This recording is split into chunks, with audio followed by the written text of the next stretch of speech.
কুমড়োর ডাঁটার রেসিপি তো অনেকভাবে খেয়েছো বন্ধুরা। কখনো কি কাঁঠালের বীজ আর বড়ি দিয়ে এভাবে ট্রাই করেছো? তাহলে আর দেরি কেন, ঝটপট তৈরি করে নাও খুব সহজ পদ্ধতিতে কুমড়োর ডাঁটার এই রেসিপিটি করার জন্য এখানে আমি কুমড়োর ডাঁটা নিয়ে নিয়েছি। সকল বন্ধুকে অনেক অনেক ভালোবাসা। প্লিজ একটা লাইক দিয়ে ভিডিওটা দেখা শুরু করবে। যারা নতুন বন্ধু আছো চ্যানেলটি সাবস্ক্রাইব করে আমার পাশে থেকো। আর দেখো এখানে আমি কুমড়োর ডাঁটা কচি পাতাগুলো কিন্তু নিয়ে নিয়েছি। এখানে নিয়ে নিয়েছি আলু, নিয়ে নিয়েছি কাঁঠালের বিচি, আর নিয়েছি অল্প একটু বেগুন। এরপর আমি কুমড়োর ডাঁটা আর কাঁঠালের বিচিগুলো দিয়ে আমি এটাকে অল্প পরিমাণে একটু জল দিয়ে সেদ্ধ করে নেব। সাথে দিয়ে দিব আধা চা চামচ হলুদ গুঁড়ো, আর দিয়ে দিব আধা চা চামচের চাইতেও একটু পরিমাণে বেশি লবণ।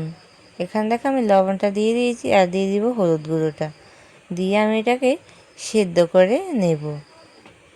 অল্প পরিমাণে একটু জল দিয়ে দেব। এখন আমি এগুলোকে সিদ্ধ করে নেব। এখানে দেখো আমার কিন্তু সেদ্ধ করা হয়ে গেছে। কুমড়োর ডাঁটা কাঁঠালের বীজগুলো সেদ্ধ করা হয়ে গেছে। একটা সাইডে রেখে আমি একটা কড়াই বসিয়ে দিয়েছি।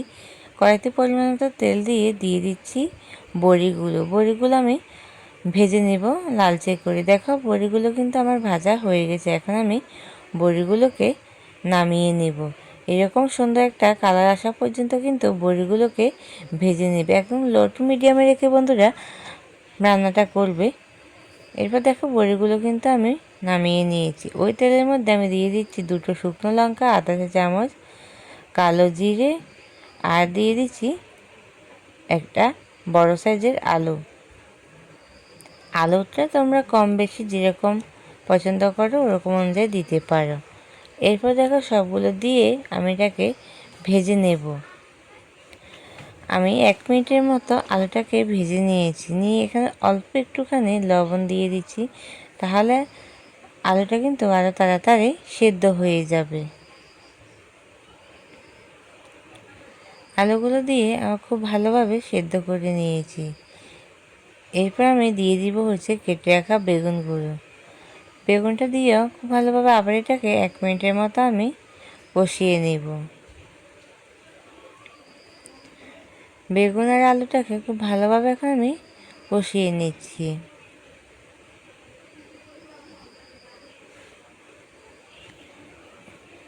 এরপর এটাকে কষানো হয়ে গেছে আমার। আলু আর বেগুনটা কিন্তু এখন আমার 50% চাইতে সেদ্ধ হয়ে গেছে। এরপর আমি দিয়ে দেবো একটা মশলাটা আমি তৈরি করেছি। গোটা জিরে দিয়েছি 1 চা চামচ, দিয়েছি সাদা সর্ষে 1 চা চামচ, দিয়েছি নারকেল কোড়া 2 চা চামচ অল্প পরিমাণে, আর দিয়েছি সাথে চিনে বাদাম 7-8টা দিয়ে মশলাটা আমি তৈরি করে নিয়েছি। এরপর সাথে দিয়ে দিয়েছি 2টো কাঁচা লঙ্কা। মশলাগুলো দিয়ে খুব ভালোভাবে কষিয়ে নিয়েছি। এরপর সেদ্ধ করে রাখা কুমড়োর ডাঁটা আর কাঁঠালের বিচিগুলো আমি এতে দিয়ে দিয়েছি। দিয়ে এটাকে ভালোভাবে নাড়াচাড়া করে কষিয়ে নিচ্ছি। আমি যে মশলাটা তৈরি করেছি বন্ধুরা, সেই মশলাটা কিন্তু অবশ্যই দেওয়ার চেষ্টা করবে, তাহলে কিন্তু এই রেসিপিটি খেতে দুর্দান্ত হয়। দুপুরের লাঞ্চে বলো অসাধারণ জমে যাবে। এই রেসিপিটি থাকলে পুরো 1 থালা ভাত নিমিষে শেষ হয়ে যাবে। এরপর দেখো আমি ভেজে রাখা বড়িগুলো দিয়ে দিয়েছি। বড়িগুলো দিয়ে খুব ভালোভাবে নাড়াচাড়া করে আবারও কষিয়ে নিচ্ছি। কষানো আমার কিন্তু হয়ে গেছে।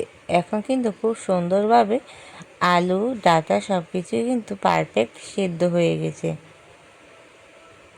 তোমাদেরকে একটু ভেঙে দেখাচ্ছি, দেখতেই পাচ্ছ আলুটা কত সুন্দরভাবে সেদ্ধ হয়ে গেছে।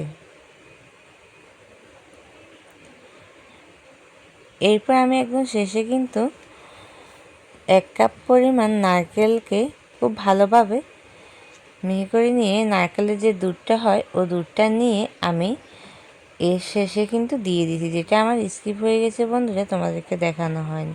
এরপর দেখো রান্নাটা কিন্তু আমার পুরোপুরি কমপ্লিট হয়ে গেছে। রান্নাটা আমি নামিয়ে নিয়েছি। আজকে আমার এই রেসিপিটি তোমাদের কেমন লেগেছে অবশ্যই তোমাদের সুন্দর একটি কমেন্টে বলে যাবে। আর যারা এখনও ভিডিওতে লাইক দিতে ভুলে গেছো প্লিজ একটা লাইক দিয়ে দিবে। আমার ভিডিও তোমাদের বেশি ভালো লেগে থাকলে প্রিয়জনদের সাথে শেয়ার করতে ভুলবে না। অতি ভালো লেগে থাকলে একটা হাইপ করে দিবে। সকল বন্ধুকে অনেক অনেক ভালোবাসা। দেখা হবে তোমাদের সাথে আবারও নতুন একটা রেসিপির সাথে। ততক্ষণ সবাই ভালো থাকবে, সুস্থ থাকবে। আর এইভাবে আমার পাশে থাকার জন্য সবাইকে অনেক অনেক ভালোবাসা।